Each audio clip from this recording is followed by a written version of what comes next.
Chris, thank you.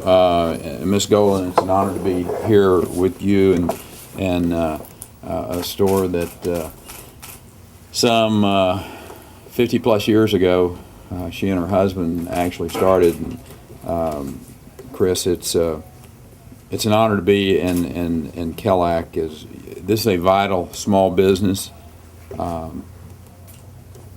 Small businesses a lot of times don't grab the headlines like the big businesses do. And don't get me wrong, we don't want to lose our USAAs or Toyotas or AT&Ts. I mean, those are very important businesses to the state of Texas, but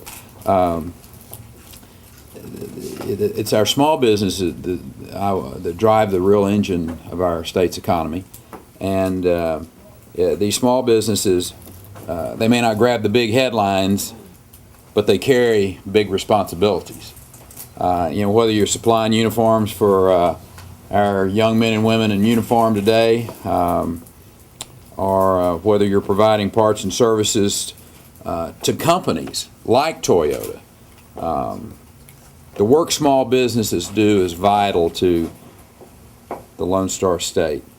Small business owners represent the true vibrancy of the Texas economy through the jobs that they create, their contributions to the positive economic climate that helps us attract and keep employers of all sizes in the state of Texas. In Austin right now, we're facing a challenging legislative session. Tough decisions are looming that we're thoughtfully dealing with. We're making our way through the budget writing process. And it's small businesses and kitchen tables around the state, same kind of challenges that you all are going through. People in this state have been dealing with the impact of this recent global recession. They're finding new ways to tighten their belts. They're separating wants from needs. They're making responsible decisions to live within their means.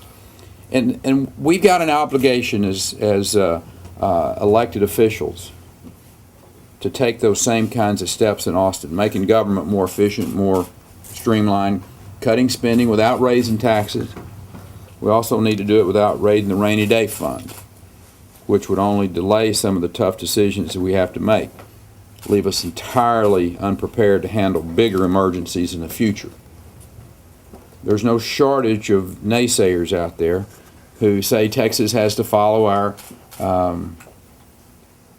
states, or I should say other states and other localities who want to dig into the pockets of the taxpayers, sometimes early and often, in an effort to avoid those tough and necessary decisions about their own budgets.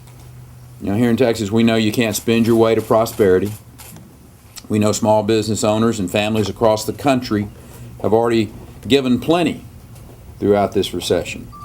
That's even true here in Texas, where we're emerging from the recession substantially faster than the rest of the country, and it's our business-friendly environment that has helped us attract new employers. And even in the worst of the recession, we were attracting employers to the state, creating jobs.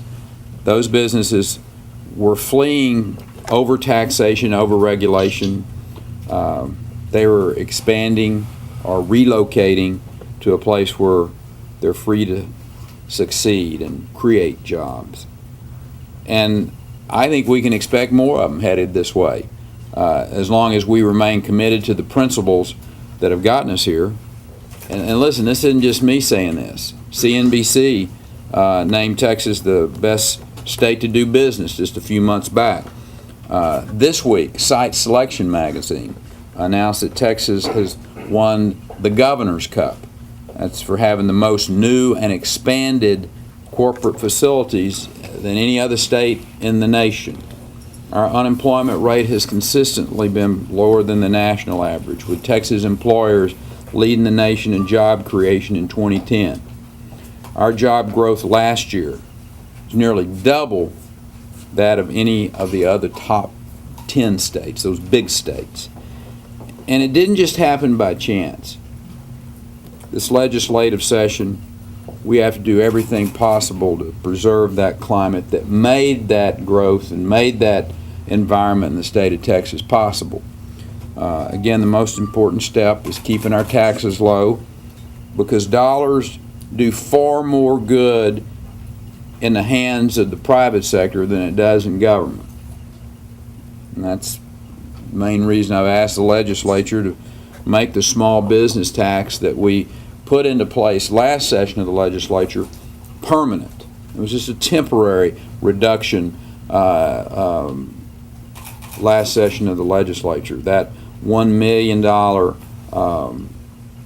threshold needs to be put permanently into our tax code. And secondly, we need to continue to improve our legal system in the state of Texas to make it even harder to file frivolous lawsuits.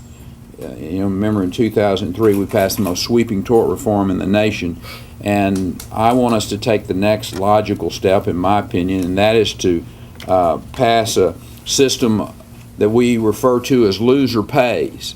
If you file a lawsuit that is deemed frivolous, then you pay the cost of that, of the legal cost and the lawyer fees for the other side if you file that lawsuit and you lose. So, and we're also one of the only few states in the nation that doesn't allow for an early dismissal of these obviously frivolous lawsuits, but we should, and that's another part of this loser pay legislation that's going to be introduced. And lastly, we need to set up expedited trials and limited discovery for lawsuits with claims between $10,000 and $100,000.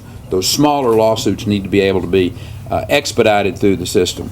And those are the types of reforms that will further improve the legal climate in the state, helping keep these small business owners generating income and creating jobs instead of throwing their money away from unnecessary legal fees. And I know no other, I know other governors in the country are probably hoping we don't pass that because they know that if we do pass loser pay, then Texas is going to be even a better place to move. We're going to look even better to those small businessmen and women. And let me wrap up by saying that the steps that we take in Austin this session have to answer some questions. Are we being good stewards of the taxpayers' money? How do we create new opportunities for Texas families and employers like Kel-Lac? By keeping our families and small businesses strong, we'll continue to be the place that people want to either relocate to, or our businesses feel comfortable in expanding because they know they get to keep more of what they work hard for.